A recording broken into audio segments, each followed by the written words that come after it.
नमस्कार, आपके साथ मैं हूं अपर्णा। आप देखते हैं 1 मिनट में खबर और उसका पूरा विश्लेषण।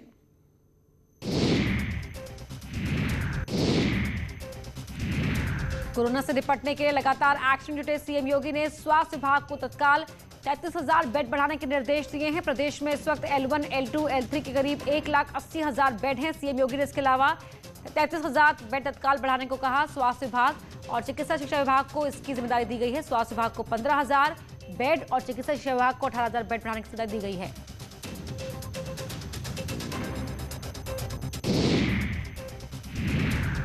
कोरोना संक्रमण के चलते अब योगी सरकार ने लॉकडाउन को एक दिन और बढ़ा दिया है। सरकार के नए आदेश के मुताबिक शुक्रवार रात 8 बजे से मंगलवार सुबह 7 बजे तक यूपी के हर जिले में लॉकडाउन लगाया जाएगा। इससे एक दिन पहले इलाहाबाद हाईकोर्ट ने यूपी सरकार को 5 बड़े शहरों में 14 दिन का संपूर्ण लॉकडाउन लगाने को कहा था, लेकिन योगी सरकार ने पूरा लॉकडाउन लगाने से इनकार कर दिया था। संक्रमण की बढ़ती रफ्तार को देखते हुए वीकेंड लॉकडाउन को अब धीरे धीरे बढ़ाया जा रहा है। पहले एक दिन के लॉकडाउन को बढ़ाकर 2 दिन का किया गया। इसके बाद अब इसमें एक और दिन बढ़ा दिया गया है। लॉकडाउन बढ़ाने पर एसपी ने सरकार पर तंज कसा है। एसपी प्रवक्ता अनुराग भदौरिया ने आरोप लगाया कि सरकार समय पर कुछ नहीं करती। इसकी हालत को देखते हुए हाईकोर्ट ने तो पहले ही बोला था कि यहाँ 5 शहरों में लॉकडाउन लगा दे, लेकिन उत्तर प्रदेश की सरकार ने लॉकडाउन नहीं लगाया। उत्तर प्रदेश सरकार नहीं मानी। अब यहाँ चूंकि कोरोना से लगातार लोगों की मौतें हो रही हैं, लगातार कोरोना का संक्रमण पूरी तरह से उत्तर प्रदेश में फैलता जा रहा है। अब उत्तर प्रदेश की सरकार जगी है। अब सब कुछ जब लुटने के कगार पे है, तब सरकार ने 3 दिन का लॉकडाउन लगाने की बात कही है। सोचिए आप, जब सब कुछ लुटने की कगार पे है।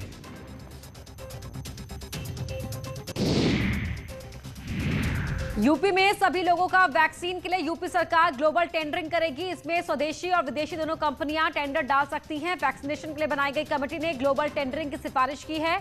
बता दें, यूपी सरकार 1 मई से वैक्सीन का महाअभियान शुरू करने जा रही है। इसके तहत 18 साल से ऊपर के लोगों को मुफ्त में वैक्सीन लगाई जाएगी। यूपी में करीब 9 करोड़ लोगों को वैक्सीन की डोज दी जानी है। प्रदेश में अब तक 1,17,70,000 लोगों को कोरोना वैक्सीन दी जा चुकी है। इनमें से 97,79,000 वैक्सीन पहली डोज लगी है, जबकि 19,97,000 लोगों को वैक्सीन दूसरी डोज लगी है। कोरोना पर काबू पाने के लिए वैक्सीनेशन पर खास जोर दिया जा रहा है। इसी कड़ी में योगी सरकार ने वैक्सीन बनाने वाली दोनों स्वदेशी कंपनियों को 50-50 लाख डोज के ऑर्डर दिए हैं। सीएम योगी प्रदेश में हो रहे वैक्सीन डोज के नुकसान को लेकर काफी गंभीर भी हैं। बैठक में उन्होंने अधिकारियों से कहा कि किसी भी हाल में वैक्सीन खराब नहीं होनी चाहिए।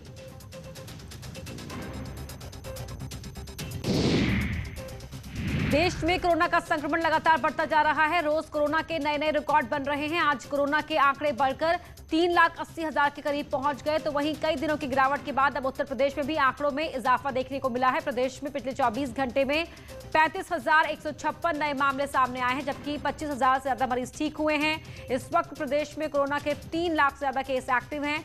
कोरोना से मौत की अगर बात करें तो 24 घंटे में कोरोना से 298 मरीजों को अपनी जान गंवानी पड़ी है। यूपी में जोर शोर से टेस्टिंग भी हो रही है। पिछले 24 घंटे में 2,25,000 से ज्यादा टेस्ट किए गए हैं।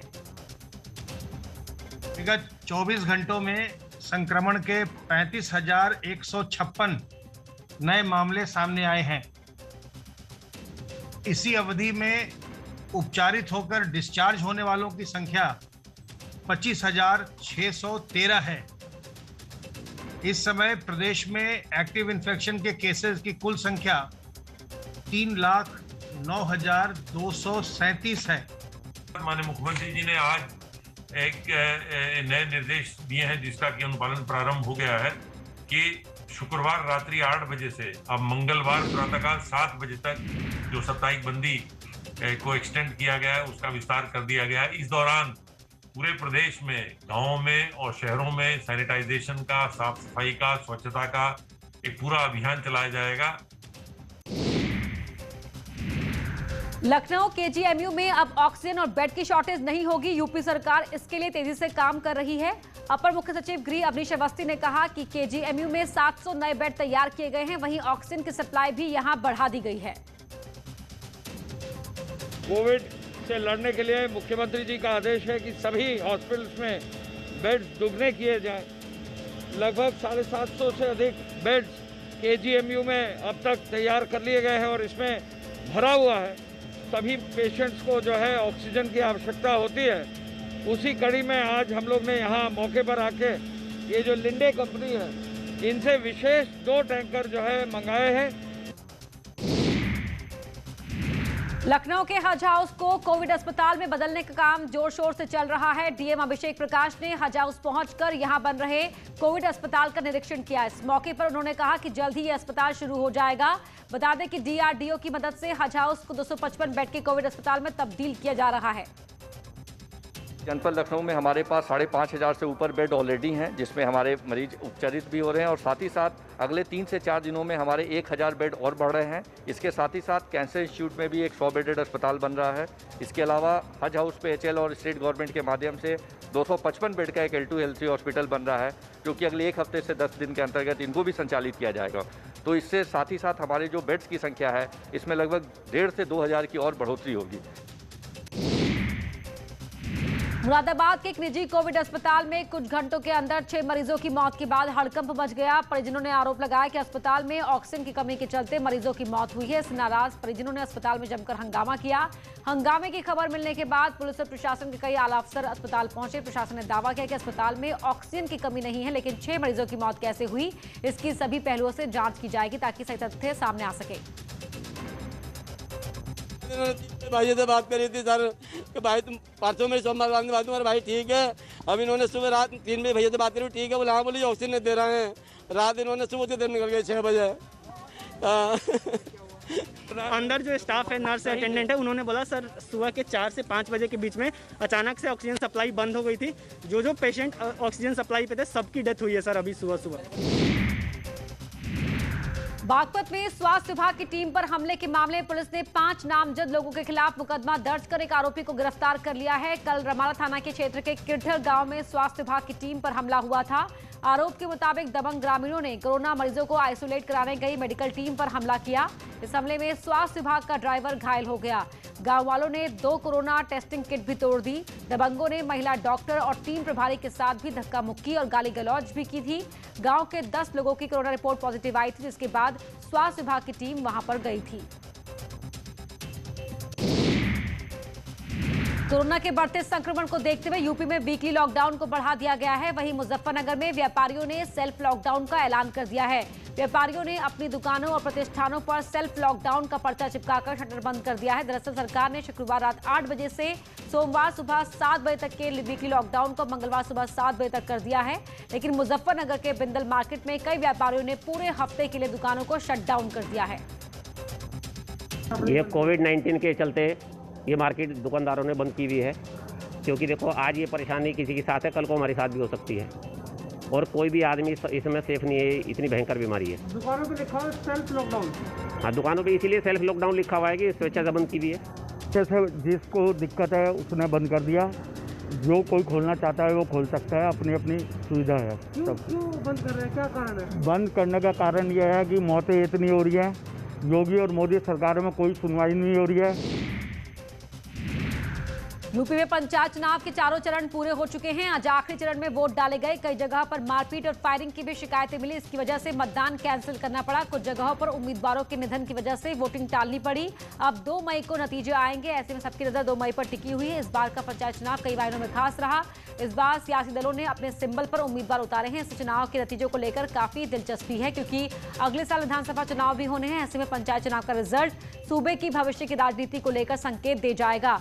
साथ ही कोरोना संकट के दौर में राज्य निर्वाचन आयोग और पुलिस प्रशासन के लिए भी चुनाव कराना काफी चुनौतीपूर्ण था। इसके बाद भी मतदाताओं ने उत्साह दिखाया और काफी उत्साह के साथ वोटिंग की। पहले फेज में 15 अप्रैल, दूसरे फेज में 19 अप्रैल, तीसरे फेज में 26 अप्रैल और चौथे चरण में 29 अप्रैल यानी आज वोटिंग हुई।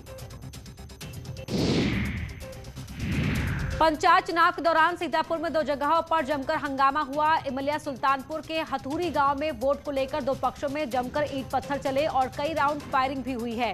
वहीं परसेंडी विकासखंड के नरसोही में उपद्रवियों ने बूथ पर जमकर बवाल काटा और ईंट पत्थर भी फेंके।